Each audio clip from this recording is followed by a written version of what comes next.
Hi hello नमस्कार मैत्रिणींनो, नवरात्र चालू आहे। नवरात्रीच्या तुम्हाला खूप खूप खूप शुभेच्छा आणि परत एकदा खूप खूप स्वागत तुमचं माझ्या चॅनलमध्ये।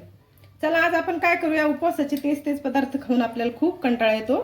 तर आज काय करू आपण, पोटभरीचं आणि एक वेगळं असा एक पदार्थ करूया जो पोटभरीचा पण आहे आणि खूप हेल्दी आहे आणि थोडंसं वेगळं आहे। चला मग आज करूया आपण रताळ्याचं सॅलड। हे बघा, रताळे आपण आहे ना इडली पात्रात असे वाफून घेतले होते, त्याच्यामुळे असे मस्त सोलून घेतले। आता असे छान कोरडे कोरडे झाले। पाण्यात उकळल्यानंतर त्याच्यात थोडंसं पाणी राहतं, पण इडली पात्रात उकळल्यामुळे असे छान कोरडे होतात। जास्त उकळायचे नाही, थोडेसे राहू द्यायचे। चला साहित्य परत एकदा पाहून घ्या। साहित्य आहे उकडलेले रताळे बारीक कापून घेतले आपण, उपवासाचं मीठ, थोडंसं लाल तिखट, दही आणि तुम्हाला जे आवडतात ते बटाट्याची शेव, कुठलाही फ्लेवर तुम्हाला जो आवडतो, किंवा बटाट्याची शेव बारीक मोठी कोणती आवडती ती घ्यायची। एक अर्धी काकडी चिरून घेतलेली आहे आणि माझ्याकडे होतं सफरचंद, म्हणून मी सफरचंद अर्ध कापून मिठाच्या पाण्यात टाकून घेतलेलं आहे। तुम्ही तुमच्या आवडीचं कोणतंही फळ वापरू शकता। चला मग सुरुवात करू। चला कढई तापत ठेवली होती आपण, त्याच्यात टाकू फक्त एक चमचाभर तूप, जास्त नाही टाकायचं। त्याच्यात टाकायचे आपल्याला हे रताळ्याचे काप। टाकून आपण एक 5 मिनिटं याला मस्त।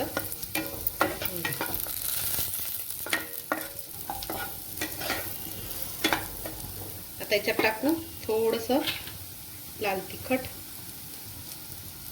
थोडंसं लाल तिखट टाकायचं, थोडंसं चवीपुरतं मीठ।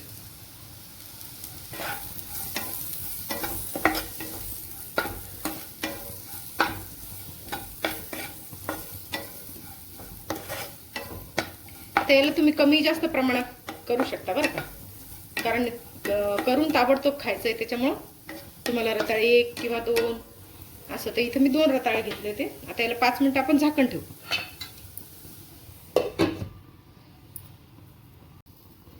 चला एक वाफ देऊन घेतली आपण याला, फक्त एक 5 ते 10 मिनिटं। चला आता काढून घेऊ।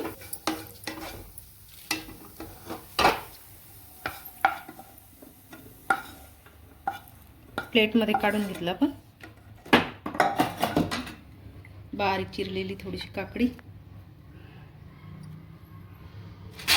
सफरचंद बघा आपण मिठाच्या पाण्यात ठेवलं होतं, त्याच्यामुळे अजिबात काळा पडलेलं नाही सफरचंद।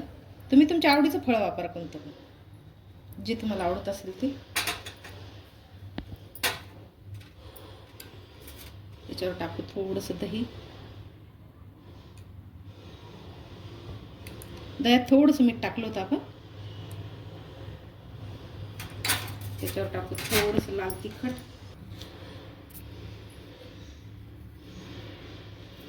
आणि थोडंसं मीठ। आता याच्यावर टाका तुमच्या आवडीची बटाट्याची शेव।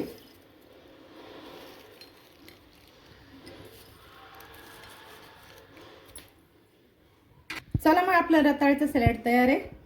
एकदा नक्की घरी करून बघा आणि रेसिपीला लाईक करा आणि पोटभरीचं पौष्टिक असं रताळ्याचं सॅलड। तर कमेंटमध्ये सांगा तुम्हाला कसं वाटतंय आणि तुम्ही उपवासाला काय काय खाता ते पण सांगा। आणि नेक्स्ट व्हिडिओ बघूया, तोपर्यंत बाय। मस्त खा आणि स्वस्त रहा।